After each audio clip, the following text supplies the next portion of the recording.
So what's the position called? So I'm technically a pest control specialist. Okay. Do you Um, have a business card with that on it? no, I don't. No. Actually, I wish I did because they don't really give us business cards. Does Which is anybody fine. ask for one? You can get them. Like if I was like really wanted them, I could ask them, but I'm not Right. I'm not that important. I mean, all my managers and stuff have business cards, and like the district manager, obviously those guys have them with like their credentials and all that stuff. Yeah, they on it. probably But, need them more than just a pest control specialist. Yeah. I mean, it'd only be nice because, like, sometimes like people are like, "What's your phone number?" But I just usually just tell them or have it, I write it down for them. Right. Either way, yeah, I'm a pest control specialist at Erlich Pest Control, based out of Reading, Pennsylvania. Now owned by Rent-A-Kill, which is their parent company. Rent-A-Kill, and right. that's like a global. They're all over. They're the world. insane. They are everywhere. So Everywhere. and they own other companies like yours? Yes. And Yeah, are they all for All- pest control? No, No? Actually, there's other companies that deal with all types of stuff that didn't even know. You don't even know? But it's all the same company. Like for example, we have one, Steritech. It's like, from my understanding of it, you go into businesses and it's like almost like an eco lab like type of. If you know, Eco Lab is from, I don't know because I worked in restaurants. Eco Lab is like they come out and they like make sure you're like up to standard with like cleanliness and stuff like that. So Okay, all it's right. more so like, so there's like that sector. Then we have one, it's like about interior design. I don't even know how that plays into pest And they're control all at under Rent-A-Kill? Yeah. All right. It's just one of those companies that they're so big now. That's they can just the name buy. started as Rent-A-Kill, but now they're diversifying after the fact. Well, they're acquiring Yeah. as they go up. So they're just building and building and building and building and building. All right. So All right. there's I can't even delve deep into those because there's so much about those I've no idea about. Okay. Um, So you're a pest control specialist. Can you just broad stroke it? Just what Yeah. what's the majority of your day so like? I get your a responsibilities? company phone which has my weekly or bi-weekly schedule on it, and basically what that looks like, it's an app that I open up and it connects with their software, and so I get my schedule through there. I wake up, get my stuff, my clothes on, my like uniform, and then hop in my work truck, and then I go to my first job, and I just follow like the scheduled list of who's next in order. So you're Day to going day. out to all these jobs, and And for what you do at each of these jobs are they mostly the same? Yeah, pretty much the same. Now, so I am what they call a blended route specialist, which means I take care of commercial businesses and residential businesses. Okay. We have some guys who are just strictly all commercial, and then very few guys are just all residential. But I think now is like maybe it was back in the day separated out more so. Now it doesn't make sense to have us do one and not the other. There's no benefit to having commercial people and residential people. I understand if they're maybe for like commercial only, it makes sense to have a couple guys do commercial only. Yeah. Because we have some areas that we have a ton of commercial properties. Like we do Reading Hospital. Okay. There's so much to do there. Is 'cause just it's a one guy taking care of it? So one guy can take care of that. Seriously? Like The whole hospital? Well, I mean, yeah, because he's in that area. Damn. All right. You know, and they have a much deeper agreement with us about like, you know, how quickly we can respond to emergency calls and other nonsense. But basically what I do is I go to people's houses primarily. I think like 75% of my work is residential. And I, excuse me, ask the homeowner if they have any pest problems, if they're like a reoccurring customer. And, you know, they tell me what they've been seeing or what they having issues with, if anything at all. They tell you that when you get there. Well, yeah, I'll ask them. It's like that's more so just because I want to know what I'm getting myself into. So you know, Right. I'll walk in and say, "Hey, Tony, how's everything been going today?" Or like this past couple of months, did you see anything I should know about before I start? And you're like, "Oh yeah, actually, you know, I saw a mouse like a couple weeks ago, Okay. and I caught it." Okay, well that's good to know. So Where'd you catch it at? These are You know. people that like they call in and they buy. A year. They're on a year-round plan. Okay. And Typically. how often would you come then? Or We does come. it matter? Like We come 3 times scheduled, 3 times a year, once every 4 months. Okay. So, and then but you're covered in between those scheduled things if you had an issue. So let's say I come in January, I'm not coming back until May. unless you call me in February or March or April and say, hey, I have a problem. Can you come out? And that's Okay. covered for, it doesn't cost any extra for that. And so these customers are year-round customers that I go to typically. We also have some customers just don't want a year-round plan because they just have one problem they want to get rid of. So a lot of times in the Right. summertime, it's like, hey, I have a wasp nest. I don't need you to like come back. It's just a wasp nest. Once you kill them, I'm fine. They're out. Yeah. Yeah, they're out. I don't need to keep shelling out money for you to come back. I don't have any problems on the inside. So those are like basically one-time customers, or like what we call corrective customers. We're just going there to correct a problem. And is that information like in your notes that you know what you're getting yourself into before you get there? Yeah. So on the app where the schedule is, in the profile of the person, you get their name, their address, their phone number, email, and then you get what type of service they have with us. So the most common one is what we call Pest Free 365. That just means you're a year-round customer. You're for residential. But for businesses, it could break down a lot. I have businesses that have multiple agreements with us for multiple things.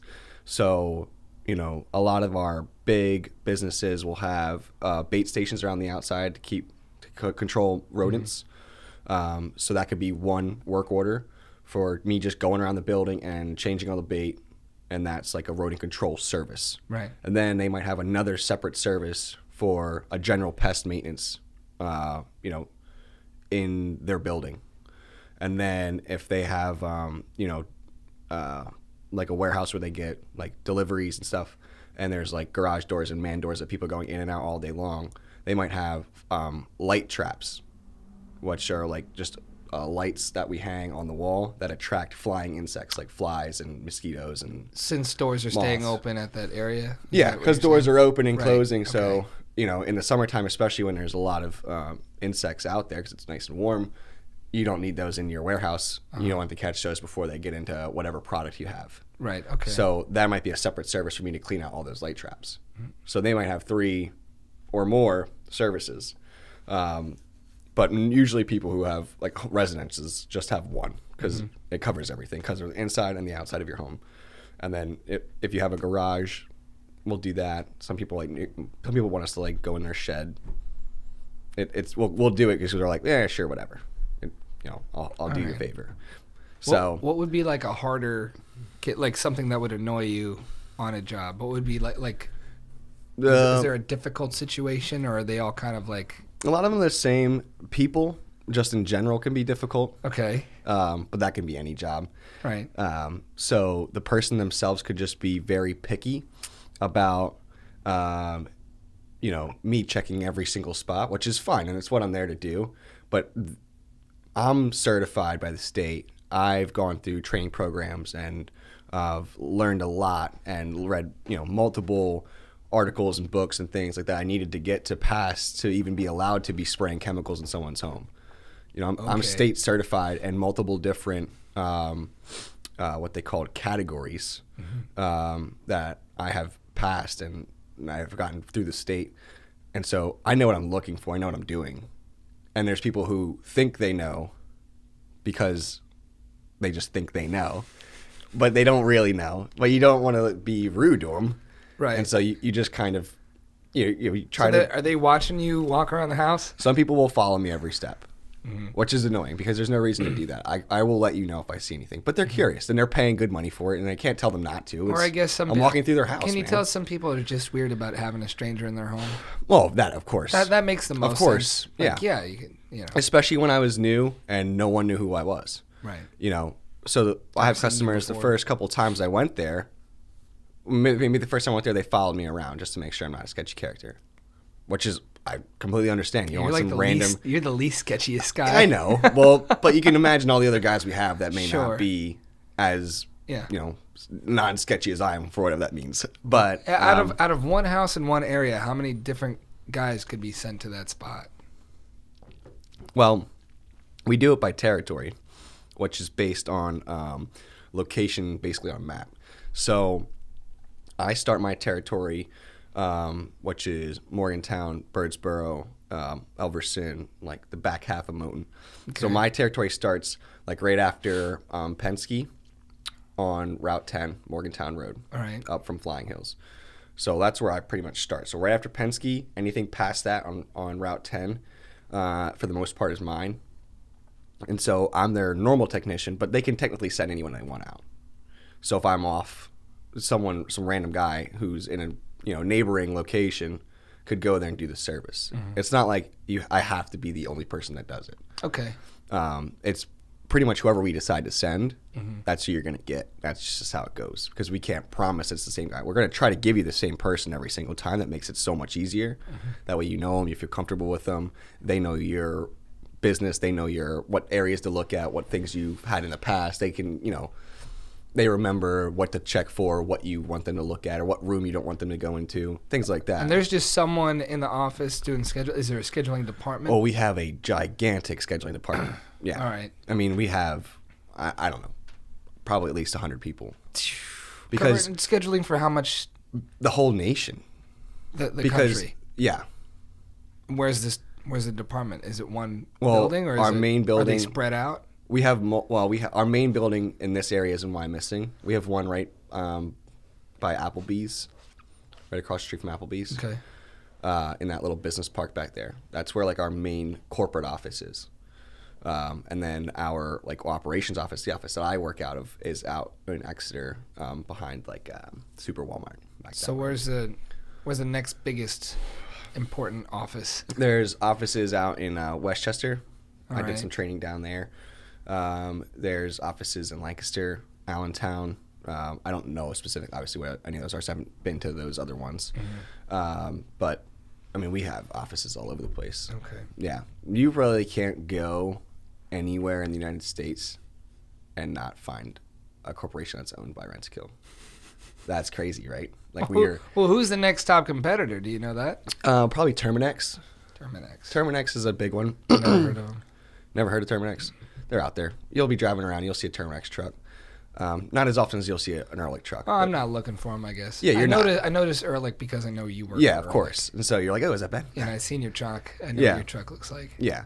Well, there's Terminex trucks. And what is the other one called? Cyani.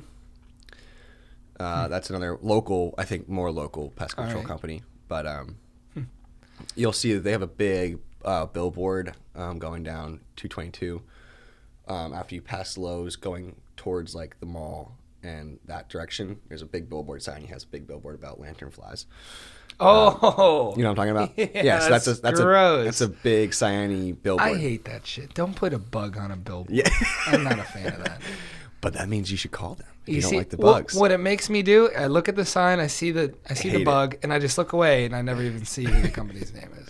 Yeah, I don't think it's the best sign out there. Like, if it were my company, I would have done it a little differently, but I'm not in charge. Well, but, go back to the beginning. Your last job before this, you were at the bank, right? Yeah. Okay. So then you wanted to hop over to something else. Yeah. So how did the decision making process go? So the bank was background. First started at a restaurant, and I was working right out of college. I got a job as a restaurant manager, and that work lifestyle balance was off. Too much work, not pleasurable work, and I was making good money, which is great because I was like 22, right? And but it was putting a strain on my relationship, and I did not want to lose a relationship for a job I didn't care that much about. Yeah, and we didn't hang out. Yeah, because I was working on weekends. You know what I mean? Right. So I jumped into the bank because it was secure. It was close to home. It was like less than 10-minute drive from where I was living. The hours were way better than obviously the restaurant because they close at normal times. They had holidays off. The vacation was great, but I was making a ton less money. And so at the bank, it is, you may or may not know this, is a very, very sales-heavy job. Yeah, and I didn't know that. Yeah, because it doesn't seem like it would be. You're just there. I mean, depending on what you do at a bank, because some banks still have just what they call tellers, which is just the person that takes the transaction. But now, because it's getting so competitive and they want to gain as many customers as possible, tellers, because they're interacting with you primarily, are now trying to sell you products. Like, that's how the bank that I worked for did it. So although I still was doing transactions for customers, which is a very remedial job in my opinion, you got to make sure you know some stuff. But for the most part, it's pretty basic. But then they really want you to get to know the customers and then start selling them things like on the spot. And that is not an easy thing to do because most people don't want to be sold things on the spot. Right. It's like going to a department store and someone asks you, what can I help you with? And you're like, I don't need anything. And then you should look at this shirt. And you're like, dude, don't help me. Well, at least if you're in like the t-shirt department. The t-shirt department. And you're looking, I don't know. I like where we're going with this. If you're clearly shopping for t-shirts. Yeah. Like chances, maybe I could sell you a t-shirt. Yeah. But don't go to someone buying t-shirts and try to sell them shoes. Yeah. Or kitchen supplies, something irrelevant. Okay. So on top of that, the bank I worked at was also inside of a grocery store. Right. Which I probably should have mentioned. So a lot of what they wanted us to do when we had downtime is, hey, we need you to go out into the aisles where people are shopping for their groceries and talk to them about bank products. Do you know how annoying that is? For you or them? Both. It was my least favorite thing. It is not a good tactic. I don't know who thought it would be a good idea to bug people in the middle of their shopping to talk to them about bank products, which is a very touchy situation just in general, finance products. It's a personal thing. Super personal, and people don't want to open up about it, especially when you walk up to them in like a suit and tie.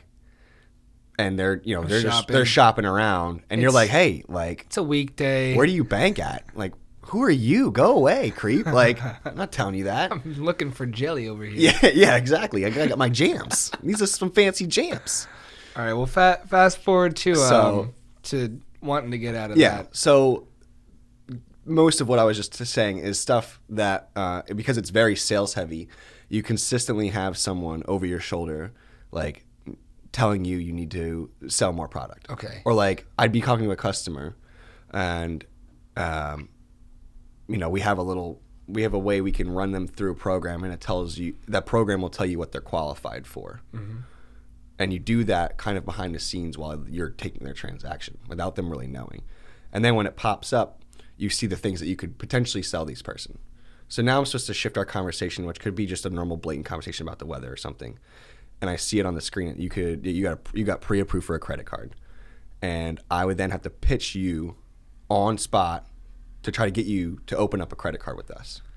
And the guy, my boss, is just sitting right next to me, basically, because he's doing the same thing. Right.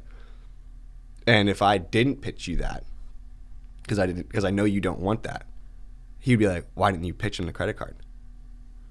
Because I did it last week, and he said no.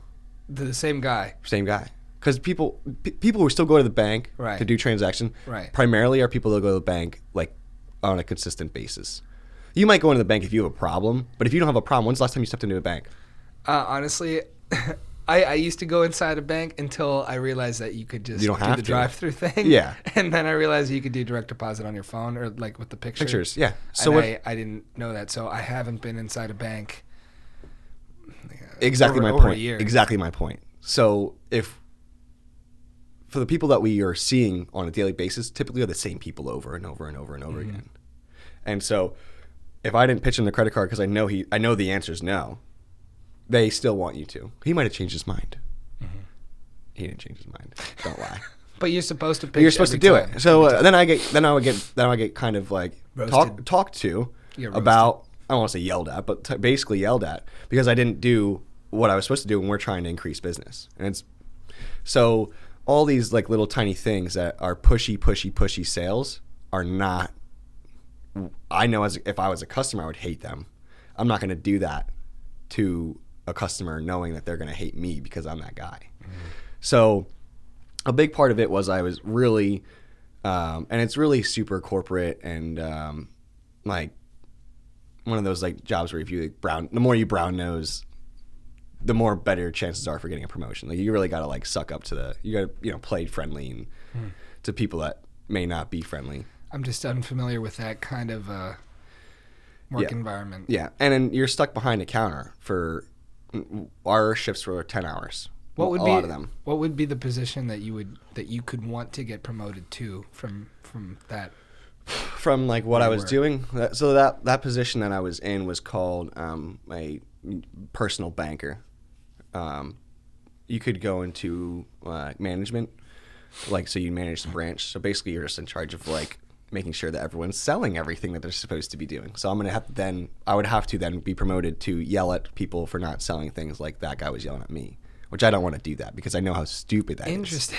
You know what I mean? Or you could go into different sectors. Like some people, there's like business banking. So you go into like the corporate side of things and try to like get businesses to come into the bank and not people.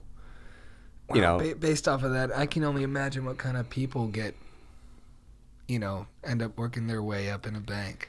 Oh, and it's not hard to do if you want to play the game. And I was good at it, but I hated it. But if you're good at it and you like playing that game, I just don't know what kind of person you. I don't know anybody that is like. Yeah. Has worked their way up through bank and financing. And yeah, like that. It takes some time. It definitely takes some time because you're pretty much just waiting for someone to move on out of their position to take theirs. Right. That's just how most of it goes. Yep. So that job got very tedious. I wasn't making great money, but it was comfortable. And then one of our customers worked at Erlich. He tried to get a mortgage from through the bank. The bank denied him and his wife because of certain circumstances. Okay. And my mom does mortgages, so I said, hey, why don't I refer you to my mom and see if she can help you instead of the bank. Is that okay for you to do when you work at a bank? Only because we already denied his application. If I would have not taken it, let's say he came to the bank and said, hey, I want to get a mortgage. And I was like, dude, you should go to my mom. Oh. Before I even did anything at the bank. But since he got denied. He got denied. Right. So we can't, it's not illegal to do that because he tried. And we went through all the steps and processes that we were supposed to go through, and he still got denied. Okay. So then it was just me trying to help him out as person to person, as banker to customer. Like, hey, you're trying to get a mortgage. You want to increase your life by buying a house. That's a big step. I know maybe another way that could help. Okay. And so he did that. So he got talking to my mom about what he does, and he does the same thing. He's a pest control specialist. And we found out how much money he was making, and I was getting really sick and tired of like standing behind a counter for 10 hours a day stuck inside of a building. I felt like I was in prison. Right. Like that was what I compared it to most people. It's like I feel like I'm in prison. I can't leave. You're not alone in explaining it that way. Yeah. And so talk to him. I got to talk to him a little bit about what he does, kind of like we're doing right now. Like, hey, what do you do? Like, what does your day-to-day look like? Mm-hmm. Oh, I'm like, I got my own truck.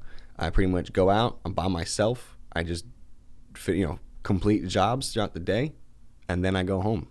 And I'm, no one's bothering me. If I have a problem, I will call my boss. Right. I could go days without talking to my boss. Right. Because why would I need to? As long as I'm getting my stuff done and nothing's going wrong, which typically it's not, what do I need to talk to you for? Mm-hmm. Because I'm doing my work and you're doing whatever he's supposed to be doing. He doesn't need to check up on me because he knows I'm getting my stuff done. Mm-hmm. And that's how it works. So that was really appealing to me, the fact that I could, because I've always like kind of wanted to start my own business, and this is like a very awkward, like weird version of that because they're my customers, quote unquote my customers, because it's in my territory. So I can run it however I want, and I can somewhat kind of schedule things in my direction however I want as well. So if I need to move a job around, let's say like something came up and I really needed to get home, mm-hmm. I just call a customer and say, hey, I'm sorry, like something came up. Can we reschedule? You're allowed to call them directly. Yeah. I have their schedule. I mean, their information. Right. So the fact that he was making way more money than I was making, and I knew that through the application he did with my mom mm-hmm. for his mortgage, and right. he didn't have a problem telling me what he made, which is fine because some people are more weird about that. Some people aren't. Right. So he told me what he was making. He told me what his day-to-day looked like. And I asked him straight up, I was like, do you like your job? Like, do you like it? Do you wake up every morning and like say, shit, I gotta go to work? Like, were you in the bank while you were asking him this? Yeah, well, I'm not in the actual bank. Where were you? We were at my house. Oh. On the phone with him. Okay. Well. Oh, sorry. Did that get confusing there? Well, yeah, because I picture you sitting at the bank being like, "Do you like your job, man? Your job seemes better than this job that I'm at right now. Yeah, my boss sitting right here. Fuck that Fuck guy. him." Yeah. No. I went home and my mom said, "Why don't you just call him?"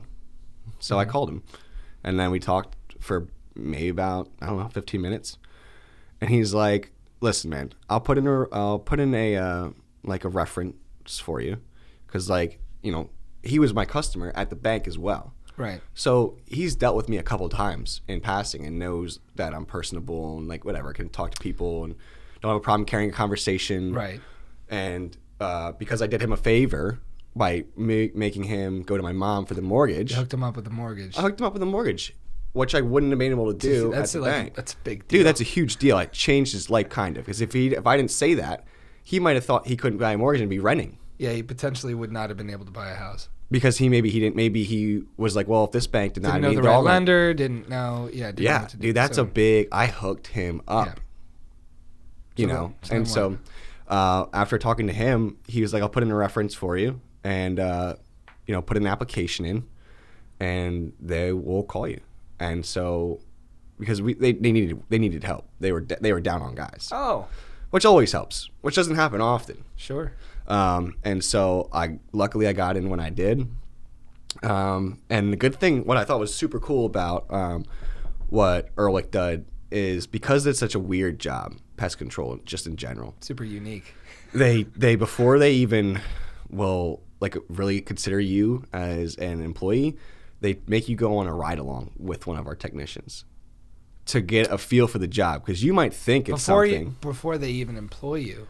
Yeah, you're not just employed to check by us. It out. Like, hey, you should really see what we do before you actually want to do this, because it's a weird job, man. So that means that there had to be a lot of people already, like in the past, that had like gone through the whole application and became an employee interview, whatever, and then they start the job and they're like, oh wait, this is gross, I hate this. Exactly. That's exactly why they do it, because we have so many people who don't realize like the stuff that we have to do. Yeah. I mean, there's days that I'm crawling through people's crawl spaces with dead mice and mouse shit all over the place. Cobwebs in my face. You walk into someone's house and they got an infestation of roaches. That is disgusting. And if you hate bugs, the first thing you want to do is get the F out of there. So have you been good with bugs? I don't care. You never cared. I don't care. There's one bug I care about. What's that? A flea. Because they jump on you. Yeah. They want to be on you. Every other bug in every other area doesn't want to be near you. So they're going to run away from you. If I walked up to a roach on the wall, it's going to run away from me. As I'm walking through someone's house, I can have 30 fleas on me. Bro, get off me. That's why I hate fleas. And have you gotten fleas? I don't have. I've always gotten them off me before I get home. So they're like visible. You can see them. Oh yeah. I mean barely, because they're big so are small. They like ticks. No, smaller. Small. Fleas are like. I've never seen one. I've never Never seen a flea. One. It's What are you looking at? I'm just trying to think like something A that's hole on the wall. Well, yeah, they're about like crumb? they're like this big. All right, that's a very tiny spot. Yeah, it's basically there's a black speck on me. It's like maybe 1 or 2 millimeters. Dude, tiny. Small. Yeah. Yeah. So those are the ones I hate the most, because they physically want to be on you, Mm-hmm. and then they just hang on you as you walk around. You wear a hat? You're supposed to wear a hat. I don't wear a hat. I would wear a hat. I don't want shit in my hair. Nah, I don't care that much. Mess up my I hair. eat a couple webs and I'm upset, and then I'm going like this the rest of the day. Yeah, I walk into a spider. I hate And that is one webs. thing. Every day I walk into a spider web at least once a day, right in my face. And it's just something you get used to. All right. But All right. the money's good. The benefits are great because it's such a large company. They got pretty good benefits. Vacations, in my opinion, decent. Not as good as the bank was, but the bank was like, bankers, they get vacation like crazy. Right. But it's still it's average for our country. And you got a van, so you're not putting miles on your car. They give you a phone. Yeah, I got a company phone that I do everything with. I mean, I don't really use it for anything besides work, but I guess I guess I could. Yeah. I don't know why I would, but you're you not could. wearing out your own stuff. No. And I pretty much stopped driving my car. I don't drive. It just sits at my house pretty much all day until I go get home. You got somewhere else. Yeah, to go. and they pay for gas and they pay for everything. Right. It all comes, but it's all comes out of your pay eventually. Right. Like they charge you. So how I get paid hourly, and then I get a commission for each job. So most of, like, just to give you an idea, most residences, if you're on a year-round plan, you're getting charged monthly. So if you were a customer of ours, you might be getting charged $40 a month, even though we aren't going to show up 3 times a year. Sure. Every month in between that, you are still covered, so you're still paying. And so because we come up once every 4 months, basically how that breaks down into like how I get commission is when I do your job, if you're paying $40 a month and I haven't been there in 4 months, then it would say Tony, and then it would give me a value on how much your job is worth, and you'd be worth $160 because it's 40 times 4 months. And that's that's what you're paying. Okay. You know? So when I do the job, I get a commission off the 160. And it's like, it ranges from 10% when you start, almost up to 14 or 16% right now. And that's on top of hourly. On top of hourly, which is not great. But, the hourly is like $16, $17. But if you show up and then the next day, like, there's some crazy thing, like I don't know. Yeah. Wasp started building a nest and I need to call again. Yeah, it's free. Doesn't cost you anything. It's free, but... Well, you mean you're paying every month. But the commission. There's no built up... So if you call and it's not a scheduled visit like that, it's what we call an extra. It's an extra service that we have to come out and do. Okay. There's no dollar value for that. So I go there and get only hourly. Well, that's kind of... That seems because I already got my commission when I did your job yesterday. But what if someone else got called out? That's why we have territories. It happens. There'll be times where I have to go to someone else's territory to do an extra service and not get paid anything besides my hourly. And they could have been there the week before, but for whatever reason, they can't make it out. Or they're just too busy, or they're off. But people do that for you too. So you just kind of eat it. Wow. So it's not totally fair, the commission. No. But it can't, I guess, for how it's run, it can't completely be fair like that. All right. Unless you were to go to that guy who may have been, like I said, he might have been out there that the week before. Mm-hmm. So he did his work and got the commission for it. He did what he was supposed to do. But maybe it didn't handle the problem fully. And then for whatever reason, he can't make it out the week after, and I'm the closest guy to him, they're going to send me out. All right. Because they have to please the customer. I go out and only get paid an hour. So if it takes me an hour, I made $17 or $16. I think I'm at whatever, around that. Okay. For an hour, minus all the taxes and stuff. So I really didn't make that much money. So that's why those extra services, we try to do them fast. Try to do them fast because the longer it takes, and not to get like really into it, but so the way that they pay for supplies and everything like that is they charge you what we call a truck rate. So while I'm making $17 an hour or $16 an hour, they're charging me like $75 an hour from my, which is only taken out of my total revenue brought in per hour to work, which covers gas and materials and everything else. Mm-hmm. Anything, because everything else is paid for. And so if I go to a job and it takes me an hour, I'm not getting paid for that job. I'd still made my $17 on hourly, but they took $75 off of my total my total revenue brought in for that day. So if I work 6 hours, okay, I made, 6 hours times $16. I did the normal math there for hourly. But I might have brought in that 6 hours, $1,000 of value. Mm-hmm. And they charged me $75 times the 6 hours I worked. So off of $1,000, whatever that math comes out to be, 75 times 6, they'll subtract that to cover all their costs. Right. And then I get a commission off of that total. Okay. So they take all the money brought in, they cover their supplies, and I get a commission off of whatever the difference is, Mm-hmm. and then the rest is profit Okay. for them to cover everything else, whatever, to make everyone else happy. Now, if you keep doing this for a while, what is there like a next logical progression in this company? There's a couple different ways you can go. The first thing that I would probably shoot for, because I'm in the operations side of things, is I could go into management. But I'm most likely going to try to get into like sales.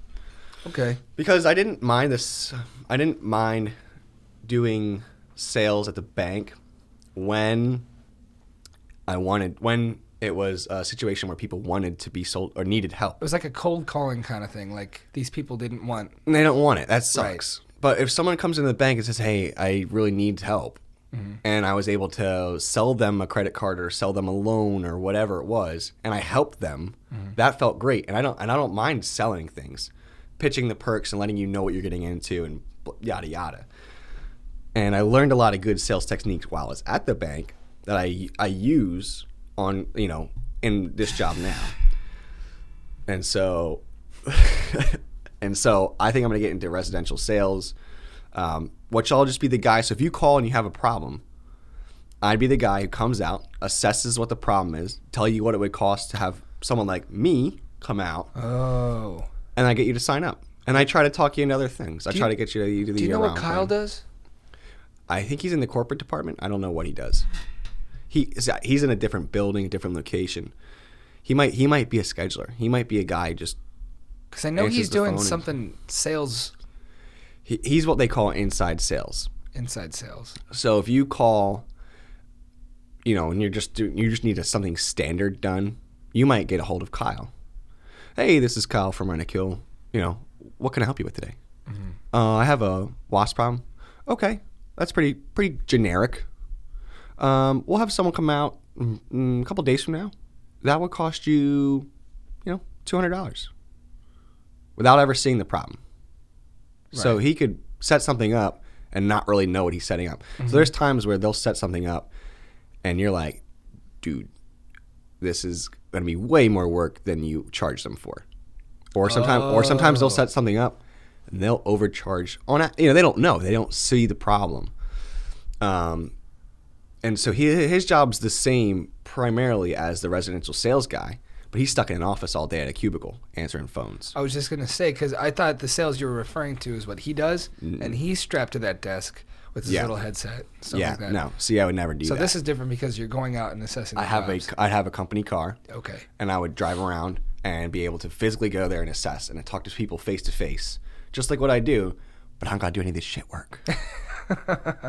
It's great. It seems like a logical progression, though. Yeah, and you do the work, and then you can sell the work when you get out there. Of course, because now that I've done the work, I know what it entails, so I can give you a proper price point. Kyle's never done the actual physical labor of it, right? So he could be selling jobs that could be screwing me, because I may need to go to this job 4 or 5 times, or this job may take me like 3 hours, depending on what it is. But you only charge the customer because you thought it would take an hour, but you've never done it. You don't know. I'd like to talk to him about it because I don't know exactly what he's selling. All I know that he has sold before, besides giving out like a little bit of advice when that's all someone might want, and then they got him on the phone. Yeah. I know he's selling the year-round plans, the annual packages. Yeah, he's trying to sell year-round plans just as much as any guy is, because that's what his is. I'm assuming mostly commission. Yeah. Based on what he brings in. The great thing about that selling, though, is it's all warm and or hot leads. Right. Because people need service. He's not cold calling random people that don't need it. He might be in his downtime. In his downtime, he told me that he was calling people that had service past and business got rid before. of it. Yeah. They don't call him back and try to get him back on. Yeah. See, that's something. But as soon as it starts getting warm again and you see stuff comes alive. Of course. They're on fire all the time. Mm-hmm. He made it sound like he was really lucky to be able to get that job because apparently no salesman ever quits at that job. They say the same thing about the sales guys in our place because okay, cool, which is great, and that's a good sign. That's another reason when I was talking to Tyler, which is the gentleman I talked to from the bank, the guy that got you in, the guy that got me in. One of the things that I noticed as a pest control specialist is there's not usually a lot of openings. I got kind of lucky when I got in, like I said, because it's great money. The work schedule's great. The work-life balance is great.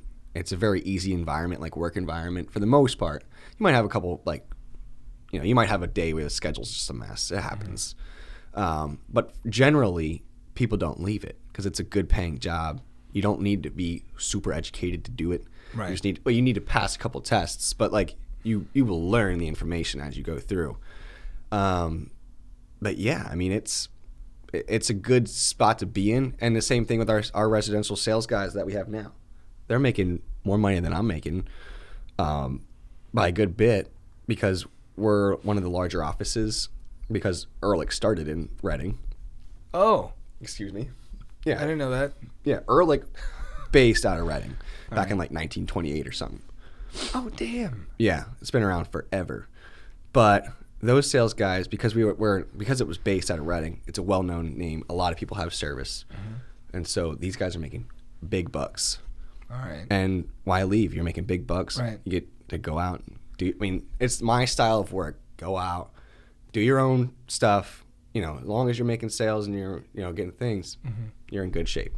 What could you see about if you had to do this one job at this position forever? Yeah. What's something that would get to you first? I guess it would just be, for me, they don't give us as much, in my opinion, they don't give us as much freedom to control our own schedules. Because we have people that are in an office that are looking at computer screens and placing schedules for us. A lot of them. I mean, when I leave your service, at the end of every service, I can, what they call pre-schedule our next visit. So I'll leave, it's January. Hey, Tony, I'll be back in May. What's a good day in May for you? And we'll pick a date. And I'll write it down, and then I'll go on my little app, and I'll say, next time I'm coming to Tony's house is going to be May 5th at 3 o'clock. And I put that in there. 90% of the time, that lands where it's supposed to land. Then there's the other 10% of the time where that does not land at 3 o'clock for whatever reason. Maybe there was something already there. I didn't know because I can't see that far ahead on my phone. Interesting. And so I might have scheduled on top of another visit that I didn't plan. And so then it gets bumped to a different day at a random time, or it just gets pushed off what we call, it gets put on hold. And that just means it's like stuck in limbo, just in the computer, not scheduled anywhere on my schedule. But I'm supposed to come and see you in May. So then someone is in the computer, like someone in the scheduling department looks at all the stuff that's on hold for me and says, oh, Ben needs to go to Tony's house. But he doesn't know that I told you May 5th. So he just puts it randomly somewhere else. Okay. And then I have to then, when I see it's not on May 5th rolls around, I'm supposed to come back to your house. I have it on my little counter, little handheld counter that I have. Oh, Tony's at 3 o'clock. Look at my phone. Oh, he's not in there. I wonder why. I'll look around that date to see if I can find if you're like pushed to next week or whatever. Right. And then if you're not in there, I have to call our scheduling department and be like, "Where's Tony's work? Where's Tony's work order? I had him in there for the 5th at 3 o'clock." And it may have been you called and said something came up and you couldn't make that appointment, which is fine. That happens, and that's why we kind of move things around. But sometimes it's just like, oh yeah, I don't know. Well, can you put him where I had him? Like that would be nice. Right. Why can't I go and do that myself? Why do I need to call someone to do that? Or like, let's say I looked at my phone and for whatever reason, instead of being on the 5th, you were placed on the 7th at 3 o'clock. And I want to get that job moved to the 5th because that's where you're supposed to be. Right. I have to call and tell them to move it. The only thing I can think of is that while they're scheduling, is that when the schedulers are looking at all these jobs and trying to fit them in with the right people and for what's convenient and not like going to send you to this part of town, that part of town, this part of town. Yeah. That like this is good as they can get with the process to just not even show you the calendar until you get up to the next 2 weeks. Yeah. And then this is, I guess, what we think that the best way to do it is. And then think about people like Kyle. Yeah. So I might have had you scheduled for May 5th because I don't have anything written in there. But someone might have called on May 1st and said they needed service. Mm-hmm. Guys like Kyle, well, and if he doesn't know, or if, whatever, looks like we can fit you in May 5th at 3 o'clock because I don't know what Ben talked to the customer about. So then he scheduled something, and I had no clue it was even there. Well, damn. Okay. Now we have 2 people scheduled at the same time frame. One guy told you that, and then I told another customer. So what do I go to first? The new customer that could be a year-round customer, build our business, or the guy that's been with us forever? What do you do? So that's like part of my thing. It's problem solving a little bit. It's your call. You're gonna call the guy you know and be like, hey man, they made my schedule a little tougher today. I can meet at like 3:30, 4 o'clock. Would that work for you? All right. And he might say, yeah, that's cool. Or he might say, no. No, dude, you scheduled it at 3 o'clock. Why are you changing on me? Right. Then I got to call the other person and say, hey, I know they told you 3 o'clock I'd be there. I'm sorry. They didn't check with me first. I'm not going to get there till like 4 o'clock. But that's why we always, and another thing that helps kind of make this a little easier, we also have time frames. We have a time frame, 2-hour time frame we're supposed to be able to get to a job. So he might have told you at 3 o'clock I'd be there, but the time frame for me to actually get there is between 3 and 5. So I try to get there it's like when you're waiting for a Comcast and they say, oh, we're going to be out on Saturday between 8 and 12. Well, if you're up at 7:45 waiting for them at 8 o'clock and they don't show up till 12 o'clock, you're pretty pissed because you just wasted your Saturday. Yeah. Or a portion of it. Or you got up early for no reason. Right. And you're waiting and you're waiting and you're waiting. Where is this guy at? So sometimes in the summertime, especially when we're super busy, I might get there at the end of the time frame. Mm-hmm. If in the time frame at all sometimes. Okay. By the time I get there, you're pretty mad because you've just been waiting for me for 2 hours. Yeah. And some people leave work for this. Oh, right. I left work, and you were supposed to be there at 3 o'clock. Where were you? Well, I'm sorry, I'm running a little behind. I'll be there at 4 o'clock. No, I got to go back to work, man. Where are you? Well, we're going to have to reschedule because I can't make it. And now I look like the guy, the a-hole. But, like, I had nothing to do with it, man. Yeah. I had no control over that. So that's, like, what would get to me the first is not being fully in charge of my stuff. It's my stuff. But we're so big, I can't do it by myself. Work that way. I can't do it by myself. There's no way. Right. But, there's some small things I would change. But overall, like, there's nothing that would, like, I don't wake up every day, like, hating going to work. I hated going to the bank. I'd wake up and be like, God damn. Like, right. Gotta go to the bank. This sucks. Gotta sit here for 10 hours. Kill myself. No, you know what I mean? So you don't have, like, a spot that you hang out at an office? I can if I have like downtime. That's the other thing that kind of is a little tricky is, let's say, especially now it's wintertime, it's getting slower because there's less bugs because it's cold out. Right. I might have a job at 8 in the morning.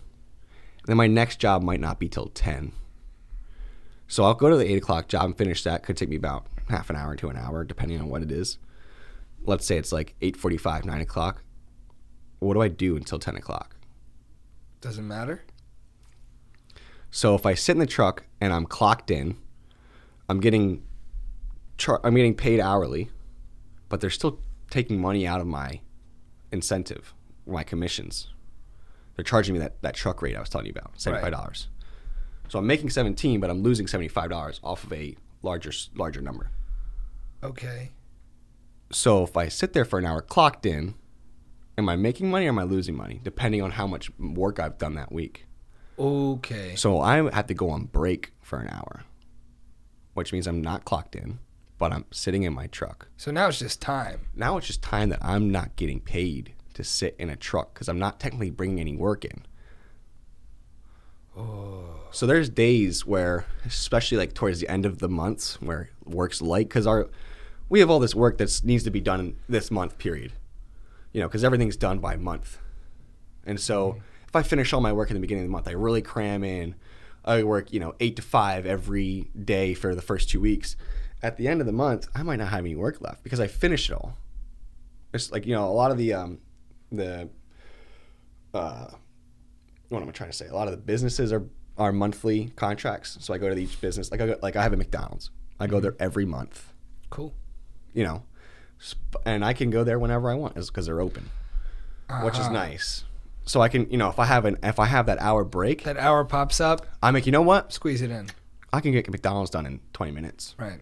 Let me just swing out there quick. I'll get that done. Boom. Less work for the end of the month.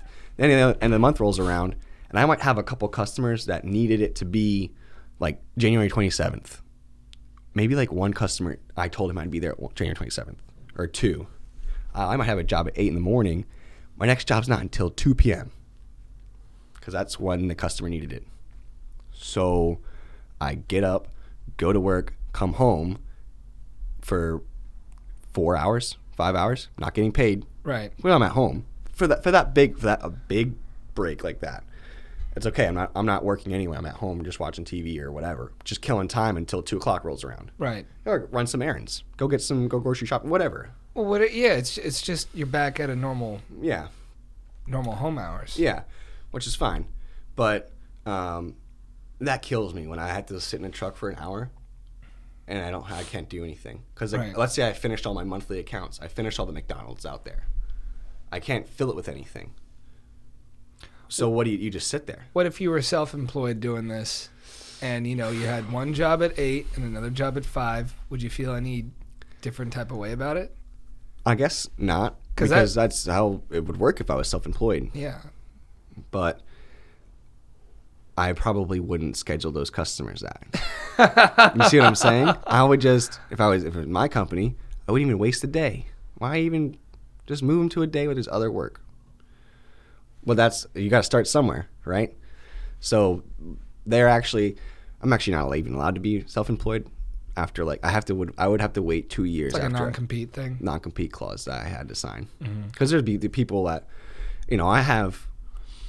I think my route is bringing in annually to the business like $300,000 or something like that. That my total revenue that is brought in by me taking care of whatever customers I take care of, the $300,000. Some guys say that, man, you guys are making a big profit off of this. I could do this. These are my customers. I'm gonna leave here and tell you, hey Tony, you like my services, right? I'm gonna start my own. You're just sneaky. Why don't I take care of you instead of Erlich? It's still me, man. It's me. You know me. I've been taking care of you how long? Oh, years, man. My dad's got a cousin that just has his own thing. Yeah, which is easy, and that's why they have the non-compete clause. Because I could say, look at that $300,000. How much are they profiting off of that? Right. Probably 50%. Well, because how many people are involved in one job? Depends on how many hands it goes through. Depends on how. You got whoever got the business, like whether it's sales or marketing or whatever. How much money went into that? And then it's got to go through scheduling, and then it just goes to me, and then goes to you. And if there's a big problem and I need a manager to come out for whatever reason, it goes to him. Right. If that even comes to it. But after that, and you're signed up, they only really ever go through me and a scheduler. Right. They just schedule you down, and the schedulers go out. Don't get paid great. But if someone has an annual, what do you call it? What's it called? An annual maintenance service. Right. Is the original salesman who landed that contract getting? He gets repetitive commissions reoccurring commissions for 3 years. So when he lands that initially, I'm not 100% sure these numbers. I'm gonna ballpark these numbers. I think like the first year, whatever, when he lands it, he gets, let's say, I think he gets like a 15 or 20% commission on that job. So in like an average customer of ours spends $600 a year for pest control. That's like average. Wow. Which is like $50 a month. Seems like a lot. It is a lot. It's not, our service is not cheap. But it's pests. It's pests. Do you want to get rid of them? How many people are cool with it? All of our customers are cool with it. That's why they're customers. No. I mean with the pests. Oh yeah. Some crazy, weird, gross hoarders. There's rats under the trash they don't even know about. They don't even care. Yeah, there's people that don't think their things are big deals. But I got two specific questions for you before we wrap this up. Yeah. Number one, if I wanted to try to get your job, yes, not take it from you, but no, I wanted it. Yeah. You could go on our Rentskill website and search what open jobs we have available. Okay. It's kind of like those other big companies like Penske and Deca and stuff. They got a whole. Yeah, we have. I mean, and because we're all over the place. I mean, especially if you were down to move, we have a ton of jobs because it's all over the nation, literally everywhere. Yeah, I can get a job in France, man. I'm not kidding. We have an entire corporate office over in France, like a big corporate. Well, not a major corporate office over in France. Our CEO, I think, is in France. Damn. Yeah. So I mean, you can literally go anywhere you want. But yeah, it's the normal. Go online, do some research though. So do you think you would have been able to get that position had you not gotten that? I would never have known about it because I would never think to go into pest control. Right. Like who says, you know what I want to do? I want to kill some bugs. No, I never. You would never even consider that as a job. I never thought of it. I didn't know that it was a position that you could do pretty well in financially. Yeah. I didn't know that. The perks, the work life. I don't know. It's a completely random thing. And the thing is, every guy who's gotten into it was in something before. Yeah. And they're like, this is way better. Why have I not been doing this for so long? And that's just because you don't know. I can imagine plenty of people besides the pests. Yeah. And working around bugs and mice and roaches and shit like that. I could imagine some people just don't like talking to people face to face. Don't like going into random buildings. Yes. I love going into random places. Yeah. You get to see some new stuff. Yeah, dude, every day is different, man. Exactly. Every day is different. I love that. All right. And you mentioned that you're certified by the state. Yeah. So how did that work? Basically, when you get started, to be able to spray chemicals in people's houses and near like babies and dogs and stuff, you got to know what you're doing. Babies and dogs. Got to deal with the babies and the dogs, man. So what do you have to go through? So you get hired in, and they have a temporary license for you because Erlich's so big they can do that. If you wanted to start on your own, if you want to start like self pest control company, you'd have to get certified before you could start. But yeah, so pretty much you get started. They give you a temporary certification, and it's a 6-month time period where they teach you and give you material that you need to study. And then 6 months in, you have to take this state exam. Mm-hmm. And you just go to the Department of Agriculture, which is right behind, right near like the Harley Davidson on 183 Burnville. Yeah. Yeah, it's back that way near I think there's some tech school back there, I think. Votech, yeah, back there. You could go there and you just take an exam. At that building? In the building, yeah. I still don't know everything that goes on there. So much. My dad's gone there. It's a part of his building permit application. Yeah, I'm sure. Something because they have their fingers. Yeah, environmental control. Yeah, they got to make sure that you're not like running water through random. They got everything they got to deal with. But yeah, so you go there, you take the tests, and then to do specific things in our job, you may need a certain category. So for example, when I took they have what you call the core. That's like the basic material, like, the information you need to know about, like what's dangerous to spray, blah, blah, blah. But then I have one, I forget the specific name of it, but it's basically like, hey, this is information just on, residential homes and commercial buildings, like what you should know about walking through commercial buildings and residences and how you should, and what's common. I have one for working on trees because the lanternflies. I had to get a certification specifically so I could be allowed to spray trees. Because if I spray chemicals on a tree and it kills your tree, you're going to be mad. Oh, forget it. Because, oh man, people, how people take care of it. Like some people are serious about their landscape. Yeah. You mess that up. I spend thousands. People go all out. Uh-huh, yeah. There are people who have bushes. Yep. So. Arborvitae. All of them. All the arborvitae. I didn't know what an arborvitae was. But yeah, so, I have different certifications for different things. Like wildlife trapping. That's a whole different category. I need to get, because I do, if let's say you have a groundhog that's digging under your shed. Yeah. We'll come take care of that. It's a live trap. But to do that, I have to know stuff. I can't just come out and set a trap. Are they specific certifications, like to spray chemicals for the live? Yeah. All of it's different categories. So depending on what you're doing, like a lot of people who have landscape companies are state certified. All right. Because part of landscaping is, weed removal. You need to know the best proper way to remove weeds. Whoa. So those guys, I didn't know that, are also there taking the test with you from all different companies. You would never random people. That you're like, what do you guys need at pest control? What do you need a core? And well, what you're all here for different categories. You think you're all taking the same test, but you're not. You're not. Yeah. Everybody's taking their own specific category geared towards whatever they need, because the government says you have to have a license to do it. Right. Especially if you're a bigger business. So that is a whole other thing, but it's not crazy complicated. You just takes the time to read the material. So they gave me a big booklet and I think Penn State runs like most of our information. Some Penn State program extension, whatever they call it. And so, you get a big study packet from Penn State, big book. You just got to read it front to back, man. It's pain. No like online, courses, which we're so used to. Yeah. It's an old school book study, man. It was hard for me to do. How is the read? Is it dry? Oh, it's super dry, man. Yeah. Because it's information you don't really care. And a lot of the information is stuff that you don't technically need to know. I've never used it. Yeah. I forgot it. Why is every test filled with stuff you're never going to use? Because they just got to make sure they cover their bases. So if you're trying to sue me, I can say I'm certified. Right. F you. I'm certified. I took the test. Not that I remember any of it. You know what I mean? I took it, though. I passed it. That's all that matters. Right. And then to keep your licenses, we have every month a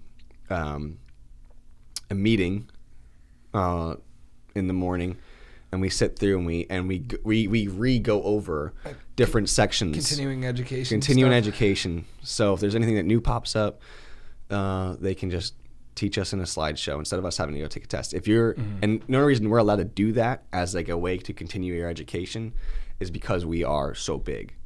Smaller companies, you have to go sit through like actual classes at the Department of Agriculture and someone will teach you the stuff that you already know. Yep. You have to get a certain amount of credits to keep your license. That's the way it is for people who sell insurance, real estate, all of it. For people like building inspectors. Yeah.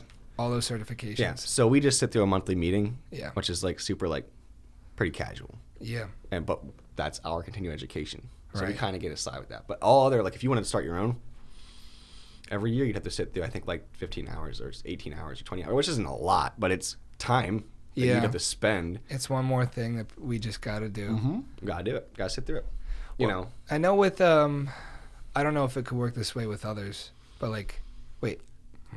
maybe not. As long as I keep getting more certifications at my job, I don't have to do continuing education. Oh, really? Yeah. I don't know why. On the previous licenses that you built, though? Yeah, it still counts towards them. I'm surprised. It's weird. That's good. I mean, because you're still kind of, a lot of the information I'm guessing that you're learning uses the principles from the previous things that you learned. That's true. Because when you got your building code. Like I'm going for plumbing next, and there's a lot of information in those chapters that says, for drilling and notching, refer back to framing. Yeah, which you already took. And it's relevant. Yeah. And you can they'll still ask you those questions. Yeah. Interesting. Yeah. So that's it in a nutshell, man. It's a good gig for anyone who doesn't know about it. Look into it or go on a ride along. That's the best thing I can say because you don't really know how you're going to react until you're in a situation where you need to react. Yeah.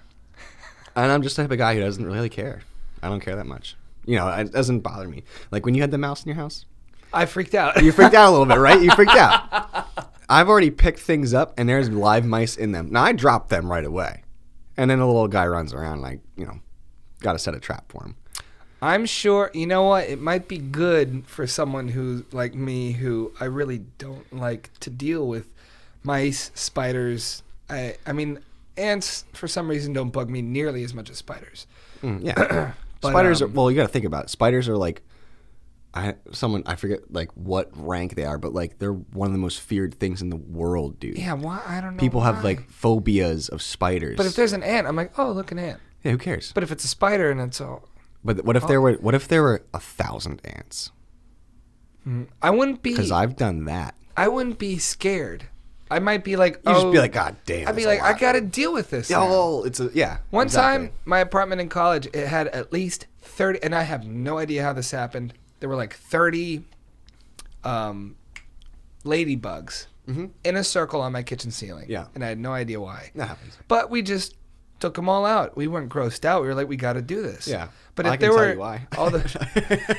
but if there were all these spiders, I would be like, I'm not touching those. should we just torch the building? Yeah. So when are we moving? You guys, you don't need this dorm, right? Yeah. Well, no. I'm glad you found something that you like. Yeah. You know, it's one of these. To me, because I'm the type of guy who's, you know, I'm just always trying to like build myself. You know, obviously. If you're not, there's guys that have been doing this job. There are guys that are like 60 years old, have been doing it for 30 years, and I'm like, bro, why didn't you never get into like management or sales, or why didn't you never try to? They're just happy. They're just content, man. Wow. Dude, I don't want that extra responsibility. I get to go out there. No one's bugging me. Yeah. I'm like the bottom guy on the totem pole. I have no responsibility. Yeah. Yeah, but you could be getting paid more. Yeah, but then I have to deal with more bullshit. I kind of don't even want to get more certifications at my work because I'm really happy with the workload. That you have. Yeah, it's pretty light, really chill. I still get to drive around, and I don't want to study for another test. Yeah, that's a pain in the butt. That is a pain in the ass, yeah. But you know, you're gonna follow the money. Because the only reason you would do it is to make more money, right? The thing is, I don't know how much more money I'm gonna get. Okay.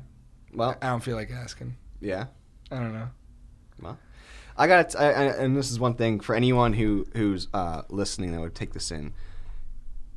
Always ask for more money. What are they gonna say? No. Okay. At least I tried. They're not going to take more from me that you're already making. No. Well, you know what? You said we offered you. I'm gonna ballpark. We offered you $30,000, and I asked for 40. Well, you know what? No. And now we're only gonna give you 27. Wait, do you mean that like never happens? You mean like at the interview? At the interview, or like when? Do you think they wouldn't hire you because you asked for too much? Never. That's what I'm saying. Seriously? Always ask for more. Oh, I mean, like if you're gonna go into an interview and say, "Hey, I need $70,000 for a job that pays typically 30," you're out of your mind, and they're gonna be like, "This guy's ridiculous." Okay. But like I'm saying, like I had a buddy who was starting a new job, and it was his first job out of college, and he's like, "Oh yeah, man, this is what they offered me," and I'm like, "Well, what do you think?" He's like, "It's not what I expected. I kind of hoped a little bit more." I'm like, "Why didn't you ask for that?" I'm not gonna do that. Why? What if they were like, you know what, we can, you know, we like your resume. We actually do need you. Like if we need someone to fill this position, we'll give you an extra $2. So I guess people are including me, are afraid that like we won't get the job because we asked for too much. That's not a requirement. That's just it's just an agreement, a mutual agreement. Huh. I've always asked for more money. I think that might be the most important takeaway from this whole talk. I don't understand why people don't. People, like you said, people are scared. They don't want to ruin an opportunity. They're not going to like not hire you because you asked for more money. If anything, I've never been a recruiter, an interviewer, or anything. I think that would be an interesting job. You should find someone like that. I know a couple. I like to sit on that conversation. Yeah. Or at least hear it on the podcast. But no, I think for people who are using this as like a educational thing, yeah, man. Oh, in interviews, I was actually one of my first interviews out of college. One was at a restaurant, and he offered me a okay salary, and I came back and was like, I think what I'll be doing, I should probably get paid this. He was like, you know, you're like one of the first persons who ever countered that. And I'm like, and he bumped it up like $4,000. Did you just have the balls to ask or what? Yeah, well. Or did someone tell you? No, well, yeah, I had a little bit of advice. All right. But they're like, well, if you're not happy with the pay, just ask for more. See what he says. All right. My uncle, he's in business. He owns his own business. He hires people all the time. Mm-hmm. It's like I would never fire someone or not hire someone because they asked for more money. Yeah. So when I asked for more money, I didn't get what I asked for, but I got more than what he originally said. Mm-hmm. All because I asked. I didn't do anything. I haven't even started the job yet. Right. I ended up taking that job either way, but the guy was like, you know, you're one of the, like he said, like you're one of the first people who's countered an offer. Yeah, we'll give you a little bit more. All right. They can afford it, man. These companies, depending on what company you're going for, they can afford it. A company like Rent-A-Kill makes like $4 billion or something ridiculous. billion, bro. They can afford another $5,000 or two, or $1 more is another $2,000 in a year. Like hourly, you mean? Hourly, if you're gonna do hourly, $1 more is $2,000 a year more for you. It's a good number. You know what I mean? When you ask for a dollar raise, doesn't sound like, hey, anything crazy. It's $1, but it's really $2,000. I'm just saying for anyone out there listening. But yeah, no, it's check it out. It's not a bad gig for people who like to kind of work on their own. Well, it's a good lifestyle. Thank you for the information. Absolutely. I appreciate it. I didn't know anything about Thank you. I didn't really know a whole lot about the position until... Yeah, and you never would, because why would you ever, how would you ever know? Most people don't like talking about their jobs in too much detail outside of work. And I get in these conversations all the time, and I'm asking these questions. Yeah. And then they're like, I'm sorry, I don't mean to bore you with this, but I'm asking the questions. Yeah, I'm the one asking it. They're not bored. Yeah. So we'll see who that's good. We'll see who I can get in here next. But yeah. Thank you. Good stuff, man. Appreciate it. That was long as shit, right? Yeah, I think that went over an hour. Did it really? Yeah. And to think that we were like, half hour. It's easy, though, when you're talking about job. I mean, we got into some stuff that we probably didn't need to, but... I guaranteed